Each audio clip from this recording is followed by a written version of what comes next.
Hello everyone, welcome back to our YouTube channel. कैसे हैं आप सब? आशा करते हैं कि बहुत ही अच्छे होंगे। जी हाँ दोस्तों, आज के इस वीडियो में जो है बिहार बोर्ड के कक्षा 8 के गणित के प्रश्नावली 2.2 जिसका नाम है एक चर वाले रैखिक समीकरण। यहाँ पे देख रहे हैं कि प्रश्नावली 2.2 है। तो चलिए, इसमें जो है 1 से लेकर के 10 तक क्वेश्चन है, जिसमें जो हम लोग जो है इसके पिछले वीडियो में 1 से लेकर 8 तक, सॉरी 1 से लेकर 7 तक हमने जो है क्वेश्चन जो है सोल्व कर चुके हैं। आज के इस वीडियो में जो है क्वेश्चन नंबर 8, 9 और 10 जो है सोल्व करेंगे। तो चलिए इस वीडियो को शुरू करते हैं। देखिए, हमारा 8वां क्वेश्चन है यहाँ पे, 11 के लगातार 3 गुणजों का योग 231 हैं, तो उन्हें ज्ञात कीजिए। तो आखिर वह कौन कौन सा जो है गुणज होगा? गुणज का अर्थ क्या होता है? यानी कि उसके मल्टीपल में जैसे कि देखिए कि यहाँ की 11 का गुणज क्या होगा? 11, 11 दूनी 22, 11 तिया 33, 11 चौको 44, 11 25 55, यानी 11 के पहाड़ा में वह गुणज होगा। तो वहीं जो है वह बोल रहा है कि 11 के लगातार 3 गुणज, यानी लगातार जो है 3 गुणज। जैसे कैसे हम यहाँ पे लिखे हैं, 11 के 11, 11 दूनी 22 और 11 तिया 33। तो यह लगातार जो है 3 गुणज है। क्या है? लगातार 3 गुणज। लेकिन यह शर्त यह लगा रखा है कि 11 के जो लगातार 3 गुणज होना चाहिए, लेकिन ऐसा गुणज होना चाहिए जिसको जोड़ने पर कितना प्राप्त हो? हमें जो है 231 प्राप्त हो। तो उन्हें ज्ञात कीजिए। तो हम जैसे कि जानते हैं कि जो हमें जो है क्वेश्चन में पूछा जाता है, जो हमें क्वेश्चन में जो है नहीं दिया रहता है, उसको पूछा जाता है, तो हमें नहीं मालूम है तो उसको क्या मानना पड़ेगा? हमको एक्स मानना पड़ेगा। तो हम लोग जैसे मान के चलिए 11 के 11, 11 दूनी 22, 11 तिया 33, एक एग्जाम्पल आपको हम समझा रहे हैं। तो यहाँ पे अगर हम फर्स्ट वाले टर्म को अगर हम एक्स मानते हैं, तो दूसरे वाले टर्म को क्या मानना पड़ेगा? X plus 11। तभी तो क्या 11 का नेक्स्ट वाला टर्म क्या होगा? 22 होगा। जब एक्स में एक्स क्या है हमारा? 11 है। जब 11 में 11 जोड़ेंगे तो क्या हो जाएगा? 22 हो जाएगा। सेम टू सेम अगर नेक्स्ट वाला टर्म, अगर तीसरा स्टेप देखा जाए तो क्या हो जाएगा? यहाँ पे 11 और यहाँ पे 22, यानी कि नेक्स्ट वाले स्टेप में हम अगर 22 जोड़े, यहाँ पे 11 है, तभी तो जाकर के 33 होगा। यानी कि हर एक एक्स में एक बार 11 जोड़ेंगे, एक बार 22 जोड़ेंगे और नेक्स्ट स्टेप में एक्स में 33 जोड़ेंगे। तो सेम टू सेम हम लोग सोल्व करने की कोशिश करते हैं। तो चलिए इसको हम लोग सोल्व करते हैं। लो, यहाँ पे हम लोग लिखेंगे, लो हल है, हम लोग हल लिख लिए। लो, यहाँ पे होगा माना कि पहला गुणज, माना कि पहला गुणज हम लोग एक्स मान लेंगे। लो, पहला गुणज इज इक्वल टू, यानी कि बराबर एक्स। तो क्या हो जाएगा? फिर हम क्या क्या करेंगे? तो माना कि दूसरा गुणज क्या हो जाएगा? एक्स प्लस, क्या हो जाएगा? एक्स प्लस 11 हो जाएगा, एक्स प्लस 11 हो जाएगा। और माना कि तीसरा गुणज, तीसरा गुणज क्या हो जाएगा? एक्स प्लस 22 हो जाएगा। एक्स पहला एक्स, दूसरा एक्स प्लस 11 और तीसरा जो है एक्स प्लस 22। तभी जो है जाकर के लगातार जो है 3 गुणज होगा। तो चलिए अब जो है प्रश्नानुसार, यानी प्रश्न क्या कहता है? अब प्रश्नानुसार, प्रश्नानुसार में प्रश्न यह कह रहा है कि अगर तीनों को जब हम जोड़ देंगे तो हमें कितना योग प्राप्त हो रहा है? 231। तो चलिए तीनों को जोड़ देते हैं। एक्स प्लस, यहाँ पे एक्स प्लस 11 है, और तीसरे में क्या है? एक्स प्लस 22 है। यानी इन फर्स्ट वाले टर्म, सेकेंड वाले टर्म और तीसरे टर्म को जोड़ने पे हमें कितना प्राप्त हो रहा है? 231 प्राप्त हो रहा है।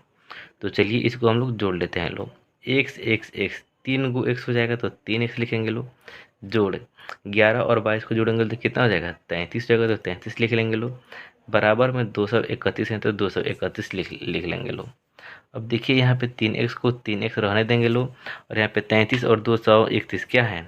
अचर राशि है। तो इसको हम लोग एक तरफ लेकर जाने की कोशिश करेंगे। लोग 231, यहाँ पे 33 इधर बराबर के पहले क्या है? जोड़ में है। तो बराबर के दूसरे साइड में जाएगा तो क्या करेगा? माइनस जो है 33 हो जाएगा। तो इसको हम घटाएंगे तो क्या हो जाएगा? 3x बराबर, 3x बराबर क्या हो जाएगा? यहाँ पे 198 हो जाएगा। क्या हो जाएगा? 198। तो चलिए यहाँ पे हम x का मान क्या करेगा? 3 यहाँ पे क्या है? बराबर के पहले जो गुना में है, तो x का मान निकालने के लिए x को जो है बराबर के पहले रहने देंगे। लोग तो x का मान क्या हो जाएगा? 198/3 हो जाएगा। तो चलिए इसको कटा लेते हैं। लोग 3 से कट जाएगा, तो 3 एकम 3 और 3 छक 18, और यहाँ पे कितना हो जाएगा? फिर 3 छक 18, यानी कि हमारा x का मान कितना आ गया? x का मान कितना आ गया? x इज इक्वल टू कितना आ गया? 66, यानी कि 66 आ गया। तो चलिए अब हमारा जो है आंसर जो है अब बहुत ही आसान हो गया। तो चलिए यहाँ पे जो माने हैं उसको पहले लिख लेते हैं लोग। पहला गुणज कितना है, तो पहला गुणज यहाँ पे लिखेंगे लोग। पहला गुणज, पहला गुणज कितना है यहाँ पे, एक्स है। पहला गुणज क्या माने हैं, एक्स है। तो यहाँ पे एक्स मान हमारा कितने निकल गया है, 66। तो पहला गुणज हमारा 66 हो जाएगा। तो चलिए चलते हैं यहाँ पे दूसरा गुणज की तरफ। तो दूसरा गुणज क्या हो जाएगा, दूसरा गुणज क्या हो जाएगा, एक्स प्लस 11। तो एक्स का एक्स लिखेंगे लोग और प्लस 11। तो एक्स मान कितना यहाँ पर निकल कर गया, 66। तो 66 में हम 11 जोड़ देंगे। तो 66 प्लस 11 कितना हो जाएगा, 77 हो जाएगा। तो चलिए हम चलते हैं तीसरा गुणज की तरफ। तीसरा गुणज कितना हो जाएगा, तीसरा गुणज में एक्स प्लस 22। तो एक्स प्लस यहाँ पे हम 22 जोड़ेंगे लोग। तो एक्स मान कितना है, एक्स मान कितना है, 66 है। तो 66 जोड़ में कितना है, 22 है। तो 22 लिखेंगे लोग।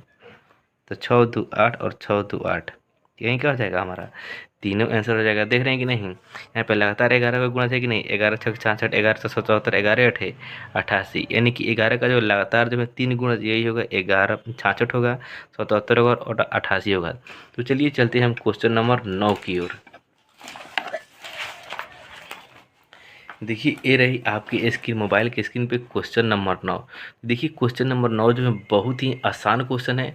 तो चलिए इसको भी हम लोग सोल्व करने की कोशिश करते हैं लोग। देखिए क्वेश्चन नंबर 9 में बोल रहा है कि संकुल संसाधन केंद्र मध्य विद्यालय फरना में आयोजित बाल मेले में प्रत्येक विजेता छात्र को 2 कलम एवं विजेता को छोड़कर अन्य शेष सभी प्रतिभागियों को 1 कलम दिया गया। यानी कि क्वेश्चन का कहने का मतलब यह है कि यहाँ पे फरना में जो है बाल मेले का आयोजित की जाती है। कहाँ पे, संकुल संसाधन केंद्र मध्य विद्यालय फरना में एक जो है बाल मेला जो है आयोजित की जाती है। तो आप खुद जानते हैं कि बाल मेला जब आयोजित की जाएगी तो उसमें जो है कुछ जो कंपटीशन रखी जाएगी, प्रतियोगिता रखी जाएगी। तो वही बोल रहा है कि जो विजेता है यानी कि जो जीता हुआ है, जीता हुआ छात्र है, उसको जो है 2 कलम दी जाती है। और जो विजेता नहीं है यानी कि जो हारा हुआ है उसको जो है प्रत्येक को 1-1 कलम दिया जाता है। और बोल रहा है कि यदि 100 छात्रों के बीच 120 कलम दिए गए तो विजेताओं की संख्या ज्ञात कीजिए। यानी कि टोटल नंबर्स ऑफ स्टूडेंट्स कितना है, 100 है और कलम कितना दिया गया, 120 कलम। तो वही पूछ रहा है कि कितने विजेता जो हैं, तो विजेताओं की संख्या ज्ञात करें। तो वहाँ पे जो है टोटल जो है कितने विजेता वहाँ पे मौजूद मौजूद थे। तो चलिए सबसे पहले हम लोग जो अगर जो नहीं दिया रहता है उसको जो हम लोग खुद से जो हम लोग एक्स मान लेते हैं लोग।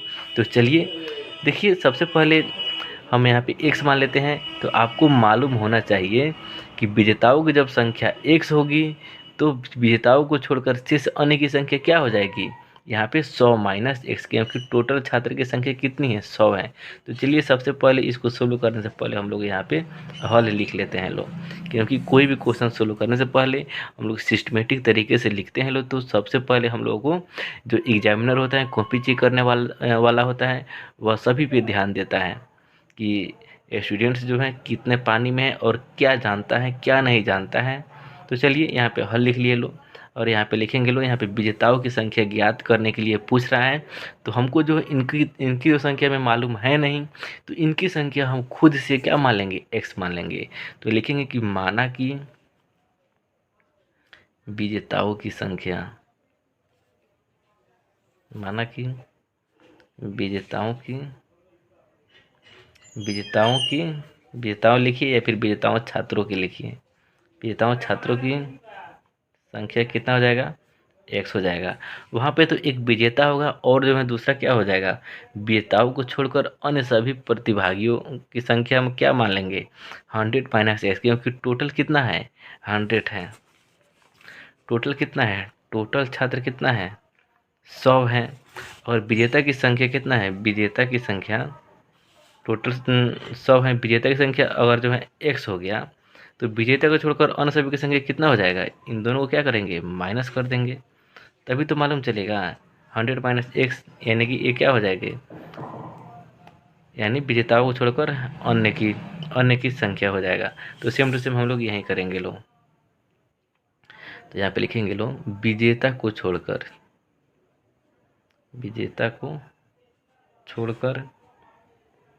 शेष सभी प्रतिभागियों की संख्या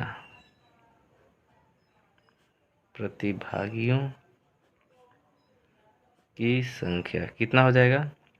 टोटल 100 है, 100 में से विजेता x है, तो अन्य कितना हो जाएगा? 100 माइनस यानी कि 100 माइनस x।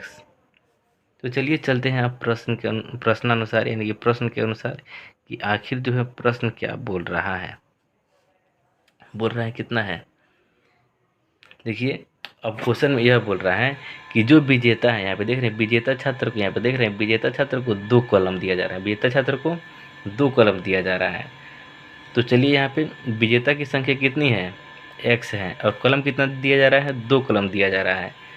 तो वहीं जो है और टोटल की बात की जाए तो कितना हो जाएगा? 2x हो जाएगा। 2 में x से गुना करेंगे तो कितना हो जाएगा? 2x हो जाएगा।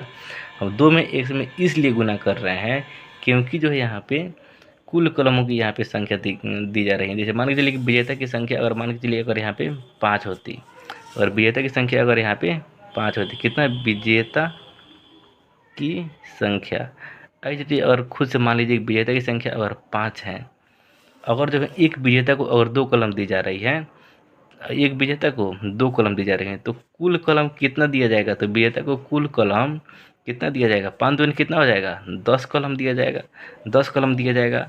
इसलिए हम लोग यहाँ पे हमको एक्स का तो मालूम, एक्स का जो मान तो हमको मालूम है नहीं, तो इसीलिए जो विजेता की संख्या में से अगर एक विजेता को मान चलिए कि यहाँ पे 10 आया, अगर मान चलिए ऐसे अगर मान लीजिए एक से मान अगर 10 आया और 2 कलम अगर यहाँ पे प्रति को देना है तो 10 दूनी 20 कलम अगर हम दे देते।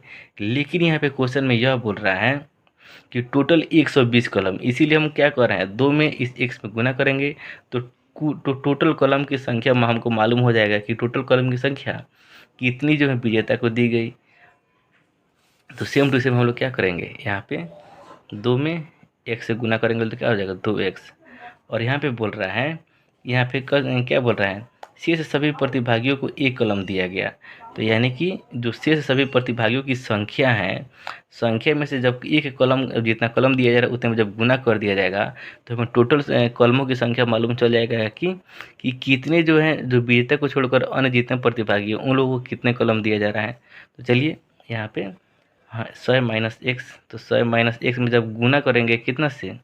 एक से यहाँ पे गुना करेंगे तो यहाँ पे 1 से गुना करें तो कोई प्रभाव नहीं पड़ेगा, इतना ही संख्या हो जाएगा। और रियल में कितना वैल्यू दिया है? 120 दिया है, तो यहाँ पे 120 लिख लेंगे लोग। यहाँ पे 2x है तो 2x लिख दिए लोग। यहाँ पे 100 माइनस एक्स है तो 100 minus x is equal to कितना है? 120 है तो 120 लिख लिए लो। तो चलिए चलते हैं यहाँ पे नेक्स्ट स्टेप की ओर। फिर 2x में से x घट गया तो कितना हो जाएगा? x हो जाएगा। और यहाँ पे 120 है बराबर के बाद में, और इधर क्या है? 100 क्या है? प्लस में है, तो दूसरी तरफ लेकर जाएंगे तो क्या हो जाएगा? -100 हो जाएगा। तो 120 में से 100 घट जाएगा तो कितना हो जाएगा? 20 हो जाएगा। यानी x का मान हमारा कितना निकल गया? 20 निकल गया। तो हमें पूछा क्या है? विजेताओं की संख्या ज्ञात कीजिए। तो इसलिए विजेताओं की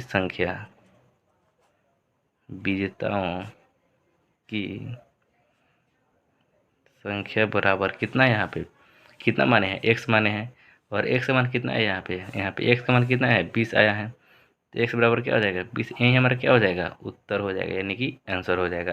तो चलिए चलते हैं हम क्वेश्चन नंबर 10 की ओर। देखिए यहाँ पे बोल रहा है कि रवि के पिता की वर्तमान आयु, यानी कि रवि के पिता की जो वर्तमान उम्र है, रवि के वर्तमान उम्र के 3 गुने से 5 वर्ष अधिक है। यानी कि देखिए, यानी कि आप एक तरफ रवि लिख लीजिए और एक तरफ रवि के पिता लिख लीजिए, रवि के फादर लिख लीजिए चाहे पिता लिख लीजिए। और मान के चलिए यहाँ पे हम लोग ब्रैकेट बना, अगर रवि के मान चलिए अगर यहाँ पे क्या बोल रहे हैं? रवि के पिता की वर्तमान आयु, और मान लीजिए कि रवि का वर्तमान आयु कितना है? x है। रवि का वर्तमान आयु अगर x है तो रवि के पिता की वर्तमान आयु क्या होगा? यहाँ पे बोल रहे हैं यहाँ पे बोल रहे हैं रवि के पिता की वर्तमान आयु, रवि के वर्तमान आयु की उम्र से 3 गुने से 5 वर्ष अधिक है। तो रवि के फादर की वर्तमान आयु क्या हो जाएगा, इसके 3 गुने से, तो एक्स के 3 गुने से 5 अधिक यानी कि जोड़ 5, तो क्या हो जाएगा, रवि के वर्तमान आयु एक्स है तो रवि के पिता का वर्तमान आयु क्या हो जाएगा, यानी कि रवि के आयु से 3 गुने, तो यानी कि 3x यहाँ पे, और बोल रहा है कि 5 वर्ष अधिक हैं तो जोड़ 5 कर देंगे। तो चलिए सेम टू सेम हमको इसी को जो है आधार मान करके हम बनाते हैं। हल यहाँ पे लिख लेंगे लो।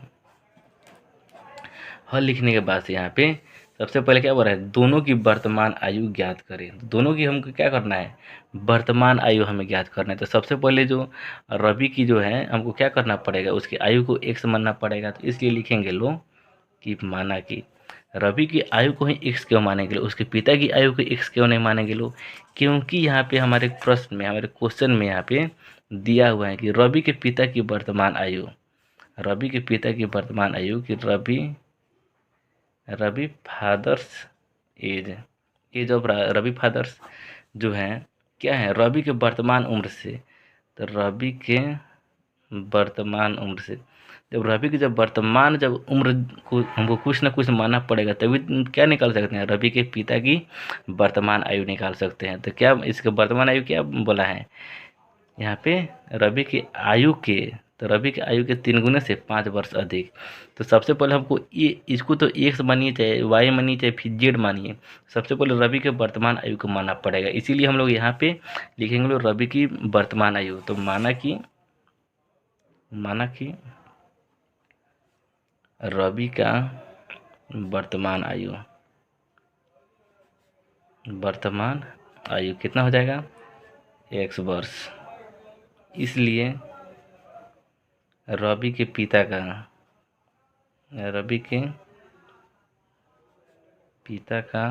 वर्तमान आयु कितना हो जाएगा, खुद हमारे क्वेश्चन में दे रखा है कितना है, रवि के यहाँ बोल रहे हैं कि वर्तमान उम्र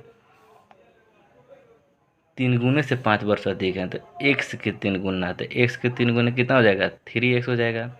5 वर्ष अधिक है तो जोड़ 5 हो जाएगा, इतना क्या हो जाएगा, वर्ष हो जाएगा। इतना क्या हो जाएगा, वर्ष हो जाएगा।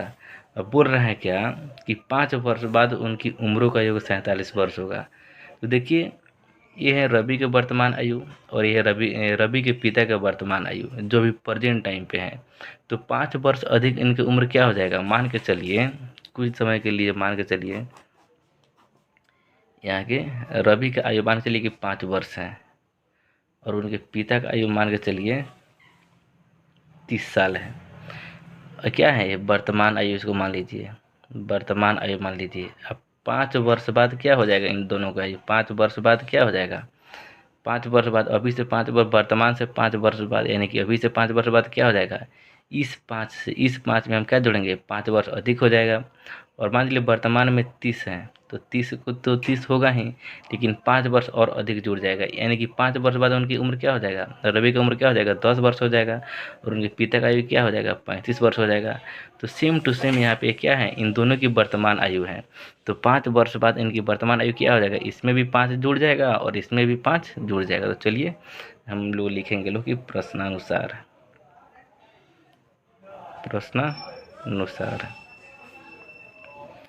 5 वर्ष बाद दोनों की उम्र, 5 वर्ष बाद दोनों की उम्र। चलिए पहले में हम लोग रवि का उम्र हम लोग निकाल लेते हैं लोग 5 वर्ष बाद। रवि की उम्र वर्तमान में कितना है, x है, और 5 वर्ष बाद यानी कि x जोड़ 5 हो जाएगा। और यहाँ पे दूसरे में हम निकाल लेते हैं लोग रवि के पिता की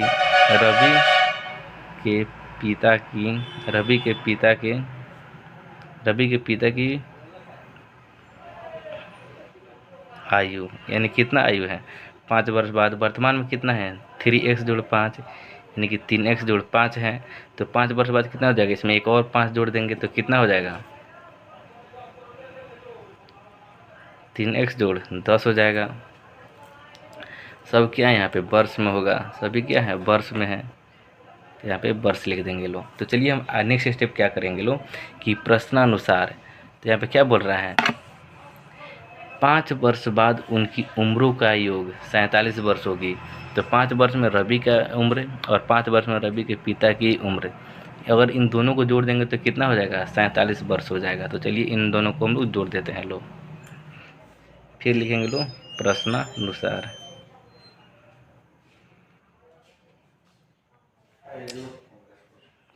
प्रश्नानुसार यहाँ पे x + 5 जोड़ 3x जोड़ 10, 3x जोड़ 10।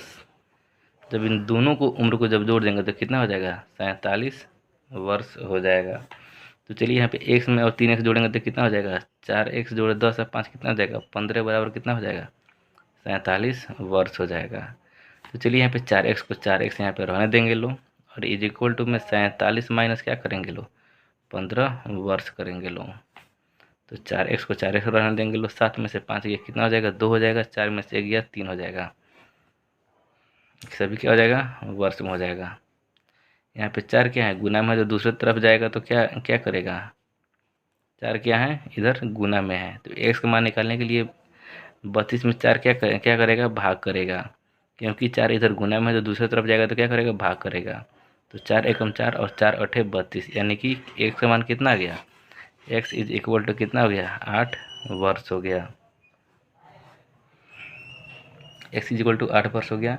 तो दोनों की अब वर्तमान आयु आपको क्या निकालना है? क्वेश्चन में क्या पूछा है? दोनों की वर्तमान आयु ज्ञात कीजिए। तो सबसे पहले यहाँ पे रवि की वर्तमान आयु हम कितना माने हैं? 1 वर्ष। तो हम लोग लिखेंगे लो यहाँ पे रवि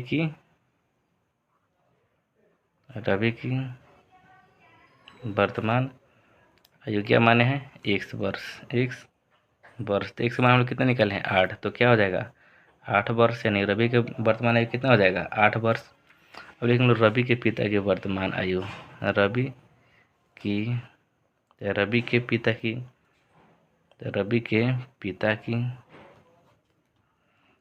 की वर्तमान आयु हम लोग कितना माने? रवि के पिता की वर्तमान आयु प्रश्नानुसार में 3x कितना माने लो? रवि के पिता की वर्तमान आयु यहाँ पे 3x जोड़ 5, 3x जोड़ 5 है, तो 3x जोड़ 5 है यहाँ पे, तो 3 का 3 लिखेंगे लो, और x का मान कितना है? 8, तो 8 करेंगे लो, और जोड़ 5 है तो जोड़ 5 कर देंगे लो। तो 8 3 24 होता है, और इसमें 24 में 5 जोड़ देंगे तो कितना हो जाएगा? 5 4 9 2 का 2, यानी कि 29 वर्ष क्या हो जाएगा? रवि के पिता की वर्तमान आयु होगा। तो आप लोग इसका स्क्रीनशॉट ले सकते हैं। अगर आपको यह वीडियो पसंद आई होगी तो इस वीडियो को अधिक से अधिक सब्सक्राइब करें और इस वीडियो को अधिक से अधिक लाइक करें। तब तक के लिए धन्यवाद। मिलते हैं नेक्स्ट वीडियो में।